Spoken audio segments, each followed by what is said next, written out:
से भारी। यदि आपने क्षमा कर दिया तो उसको भागवतिक दंड मिलेगा, क्योंकि उसने गलती की है। भगवान नहीं क्षमा करते, अपराधी को जरूर दंड देते हैं, चाहे जितना भजन कर ले। जैसे हिरण्यकश्यप ने भी तो तपस्या की थी, रावण ने भी तो तपस्या की थी, बड़े बड़े तपस्वी को भी दंड दिया भगवान ने। यदि गलत करोगे तो दंड विधान भोगना पड़ेगा। कहीं गलती हुई, कोई पाप बना, तो आज हम भजन कर रहे हैं, लेकिन क्या माफ हो गया? क्या दंड तो भोगना ही पड़ रहा है। भजन कर रहे तो आगे सुधर जाएगा, तुम्हारा मंगल होगा, लेकिन पीछे पाप किया तो उसे भोगना पड़ेगा। भीष्म जी को 6 महीना बाणों की सैया पर रहना पड़ा। इसलिए हम क्षमा कर दें, कोशिश करें। क्षमा लायक हो तो, जैसे कुछ अपराध होते हैं कि क्षमा लायक नहीं होते। कुछ अपराधियों का स्वभाव होता है कि तत्काल बचने के लिए क्षमा शब्द का प्रयोग करते हैं कि मुझे क्षमा कर दो, और फिर वो नई प्रवृत्तियों से, नए उत्साह से पाप करते हैं। ऐसे लोगों को दंड ही सुधार सकता है, क्षमा नहीं।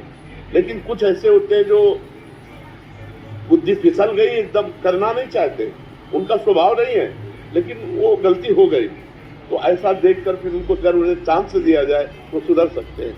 और सबको चांस मिलना चाहिए, सुधरने का चांस मिलना चाहिए। तो हमें लगता है क्षमा सबसे बड़ी है, क्रोध नहीं। इसलिए क्रोध का शमन किया जाए। क्रोध से अपना भी हृदय जलता है और दूसरे को भी हानि होती है। और ये नाम जप से भी कुछ है? नाम जप से ही होगा, ये नाम जप से ही होगा। महाराज जी, जैसे कि जब नाम जप करते हैं ना तो मन बड़ा शांत रहता है ना, तो आपकी स्थिति भी वैसे ही शांत। लेकिन जैसे ही कोई ऐसी सिचुएशन आती है कि जहाँ हमारा अहंकार को चोट पहुंची, तब पता नहीं मन अपने हाथ से निकल जाए।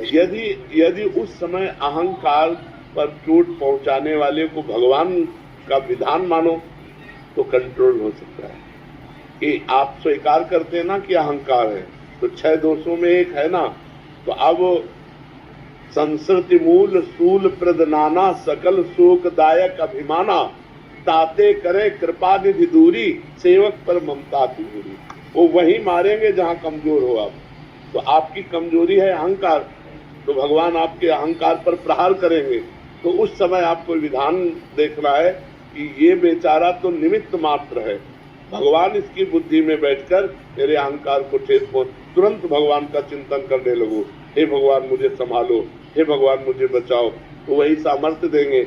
नहीं तो अगर हम क्रोध करने लगे तो क्रोध करते करते तो हम अपना पतन भी कर सकते हैं। कभी हिंसा भी हो सकती है। मान लो क्रोध कंट्रोल में ना हो तो हिंसा जो होती है क्रोध में तो होती है।